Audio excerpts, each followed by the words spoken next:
kaaseetuma jennaan waan akkanaa gooneet jirra waan ta'eef Mubaarak Musammaa akka waan kana keessaa hin qabne hundi keessan akka qubanoo qabaatan barbaada.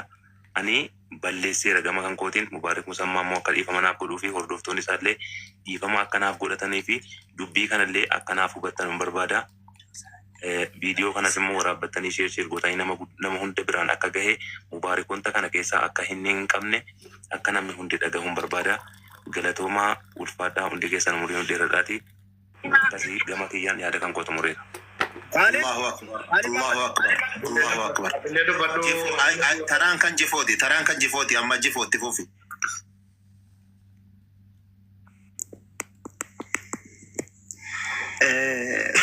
Ani waa tokko bakka gurbaanni silkii natti kennee viidiyoo na waraabeedheetuma innaan waraabeeni Mubaarakiin waliin beeku Mubaarak birrii isaa hin nyaanne bakka zimbil walumaa zimmeedhee fooloo argachuu beekamuu maadhee akkas godhe gurbaanni waa tokko namni gorsiise hin jiru.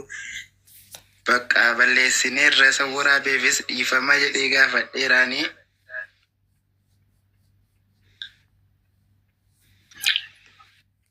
Allahu akbar. Allahu akbar. Jazakum Allah khairan. Hayyoonni keenya mee warree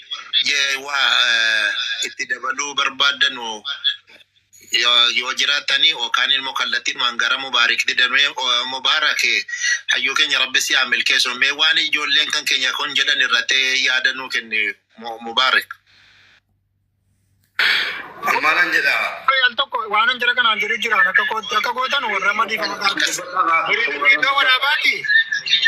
Akka namni baay'inaan argutti viidiyoo waraabaati. Gadhiisaati dhiifama gaadha. Asirra duwwaatti inni si waraabdan tarii nama baay'ee biran ga'uu dhiisuu danda'a. Ay waraabama Khaalido kunis waraabama ijoolleen keenya sitti dabalu maa rakkoon ni jiru Mubaarak itti nuuf ufate.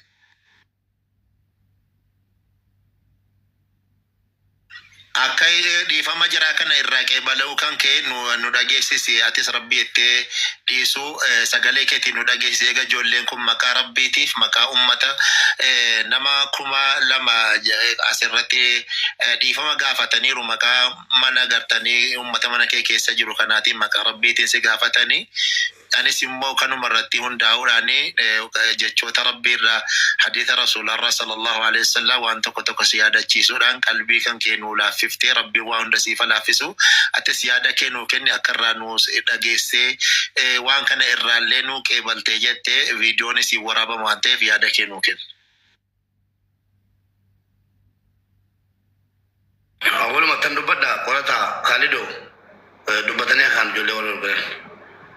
Marhaba. Yaada namni qabdan itti dabala. Yaada kanuma deeggaru qofa. Assalamu alaikum warahmatullahi wabarakatuh.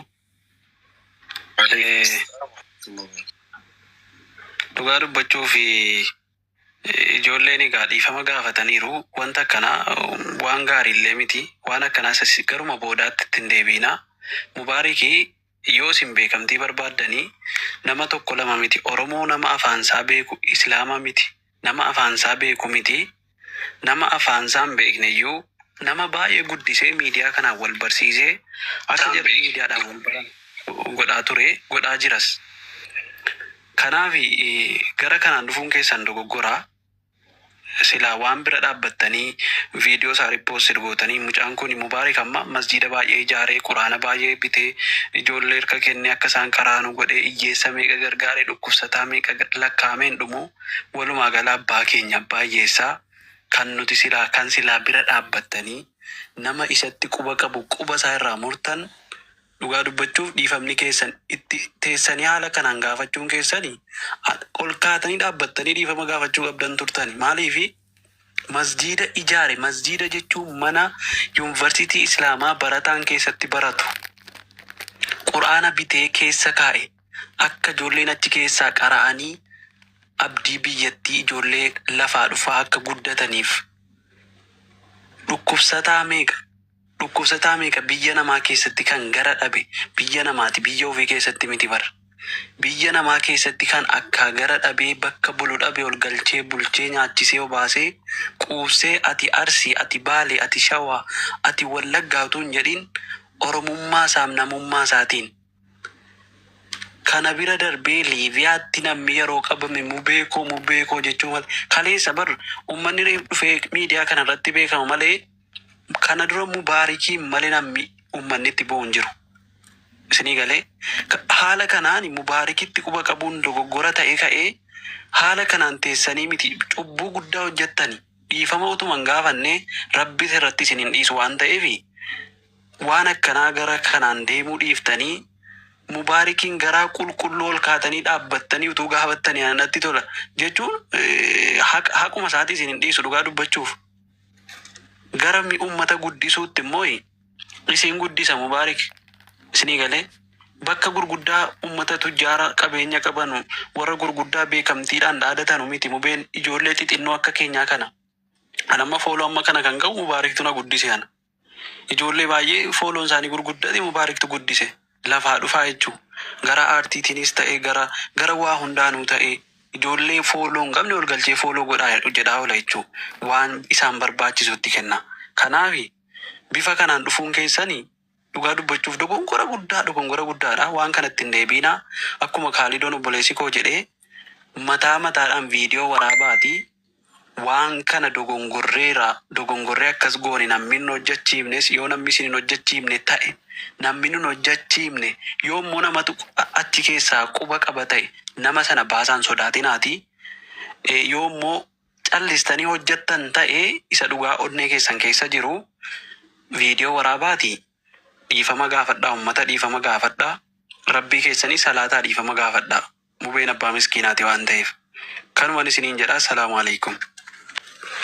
السلام ورحمة الله وبركاته. جزاك الله خير حبيبي كو قرata بركاته يولفاد يوكي yaadu makana deeggaru maaliif harka cabaa harkuma fayyaatti hidhu jedhanii yoo dogongorame numatu wal sirreeffata malee kan samiidhaan nuun buhu numatu wal qaba wanni goonu hin jiru yaadu makana deeggaru wanni itti dabaltan yoo jiraate itti nu dabaltanii gara hayyuu kan keenya Mubaarak Muhammaditti darbina.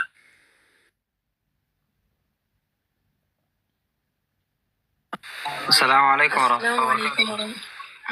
وعليكم السلام ورحمة الله وبركاته. اوكي دبّر بوليتي تنا كيش سجل دبّر دي فهم دبّر رب سياك ما جاء شيء تفوف بوليتي هاي. السلام عليكم ورحمة الله وبركاته. دكيسن. السلام ورحمة الله وبركاته. يسرا دا. لفتني دبّي كنا قيارة دبّ سماتورة. Ijoolleen dhufanii jiru. Obboleeyyan koo kana gorsuuniin dhufe ofiin bulaa fi jifee fiixa. Tokkoffaa asirratti akka nama beela'ee nyaata wayii gaafataa ta'aa jirtu. Sirriitti Mubaarak abbaa keessanii abbaa Oromootii hangafa keessanii hojii isaa itti cuftanii asuma irratti yuulaa wal kaatanii si balleessinee jirra obboleessa koo jechuu qabdu malee akkas taa'uun qabdan. Sinii galee isiniin gorsa hangafa keessan ta'uu hin danda'a riyaa keessan ta'uu hin danda'a hin beekamu. Inni lammaffaan immoo Oromoon waan gaarii ilaaltu waan badaa akkasii immoo sirriitti ilaalti. Viidiyoo tadha irratti hojjatte nama 1,000 moo 2,000 ilaale. Kana jechuun ati Mubaarakii waan faarsaa jirtuuf ilaalan sheeriin godhani. Saatii isa immoo xureessitu sana sirriitti walitti sheer godhanii wadaajnis xalaannis itti kolfaa turani. Amma akkati viidiyoo itti hojjattu anatu sittima. Foloosii godhaa foloodhaani bilbila keessa ta'uu yookiin immoo birreeffamaa sittima ajaa'ibatti achiin illee feemasa taata. Silaa feemasummaadhaaf miti miidiyaa kanarraa sheeknis qeesiinis wallaalaanis beekaanis kan arrafamuuf kan xiqqeeffamuuf beekamtiidha miti. Obboleeyyan koo beekamtii dura beekumsatu caala dura baradha. Beekamtee waan akkas hin fayyadu. Beekamtiin miidiyaa homaa nama hin fayyadu arginee jirra. Viidiyoo hin hojjetta yeroo hojjettu immoo miidiyaa kee qofarra miti kan gadhiistu. Bifa 2-3 hojjedha. Hojiis hojjetaa ta'e nyaataas ta'e isa kaan ofirratti gadhiista kaan immoo mubeedhaaf ergita. Sababiin isaas miidiyaan isaa guddaa waan ta'eef miidiyaa kanarratti ilaalamuu qaba. Gaarii ilaalu Oromoon gaarii sheerii hin godhu. Wuy! Alam gara kootiin barbaadu viidiyoon jedhi na hojjetan hin argan hin jiru. ofuma jalaatee barbaada hojjetan asirratti dhiifama gaafatanii isin kuusee jennaan hordoftoonni koo viidiyoocha. Okkee yoo siif erguudan moo beena jala naasa yoo siif erguudan nuuf erga nu qorataan jira tokkummaan jira miidiyaa korran gadhiisu jette nuti hin gadhiifne. Sheerii waan keerii hin qabne sheerii godhaa jirra miti maaliif sababa ijoolleen kun kana dalaganiif namni 2-3 waan hin taane keessa galuu danda'a. Qulfii meeqatu sitti cufamuu danda'a. Dhiifama naa godhi.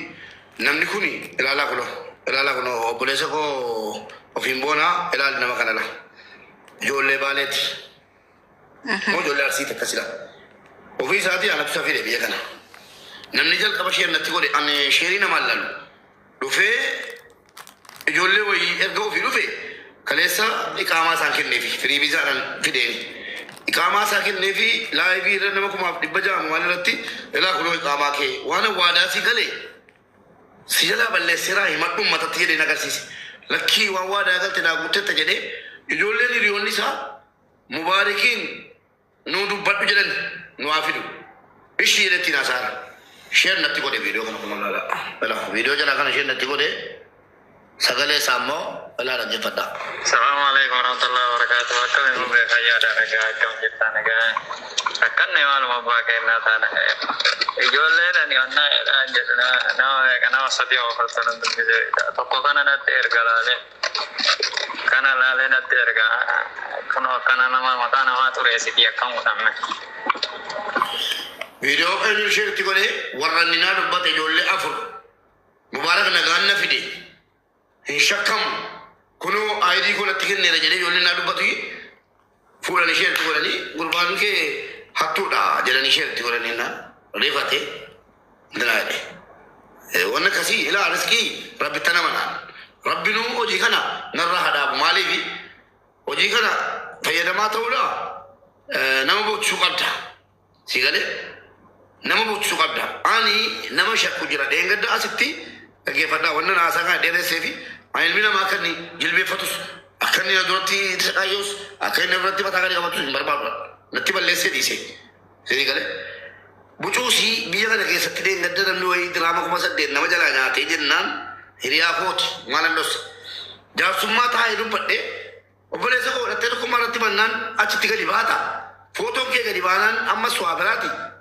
dhiisi birrii kenni bakka obboleettii koo isanii irraatti si galche dhiifama jedhee miila qabee bucaa walitti araarsee kennisiise achumaan hiriyaan saanaa dabalee dhimma Dubaayii kana achi dabarsitee Saudiitti waan kee kennuu yoo dhimne sa'aatii 24 keessa biyya kana keessaa si baafnannaanii sagalee waraabadhee anis immoo isintu dhiiraa sa'aatii 4 jettee waan baafnee jedheen gadi baasee yoo dubbachuu barbaanne kana hundayyuu maaliif ilma dhiiraati namni dhufee qubanatti qabu hin jiru ilma namaa hin amanu siluma mana ona keessa qophaa koo taa'uun koo ilma namaarraa amantaa qabu eenyurraa yoo ta'e jechuudha maaliif galati kuftuu malee namni an keessattu chaalenjii fatanaa danuu keessan darbe wallaahi laazim fatanaa ilmi namaa keessan darbine keessan darbe dhagayan barumsa guddaa ta'e yeroo jarri gadi ba'anii viidiyoo kana wal bira qabee ilaalu edaanuutuma nan hojjedha jedhee hojii kana keessa turuu barbaade iyyuu gufuunatti taa'u ummanni hin jabeessina jabeessaanii